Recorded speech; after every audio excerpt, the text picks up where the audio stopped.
সারা দেশ জুড়ে পদত্যাগের হিড়িক পড়েছে। ইতিমধ্যে সুপ্রিম কোর্টের আপিল বিভাগের 5 জন বিচারপতি পদত্যাগ করেছেন। শনিবার সন্ধ্যায় আইন মন্ত্রণালয়ে পদত্যাগপত্র জমা দেন তারা।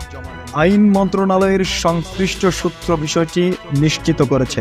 পদত্যাগপত্র জমা দেওয়া বিচারপতিরা হলেন বিচারপতি এম এনায়েতুর রহিম, বিচারপতি আবু জাফর সিদ্দিকী, বিচারপতি জাহাঙ্গীর হোসেন, বিচারপতি মোহাম্মদ শাহিনুর ইসলাম ও বিচারপতি কাশেফা হোসেন। এর আগে আজ বিকেলে পদত্যাগপত্র জমা দেন প্রধান বিচারপতি ওবায়দুল হাসান।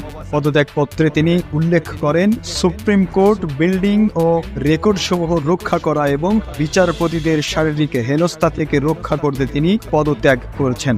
তিনি আরও বলেন, কোর্ট প্রাঙ্গণ রক্ষা, বিচারপতিদের বাড়িঘর, জাজেস টাওয়ার রক্ষা এবং জেলা জজ কোর্টগুলো রক্ষার স্বার্থে আমি পদত্যাগের সিদ্ধান্ত নিয়েছি।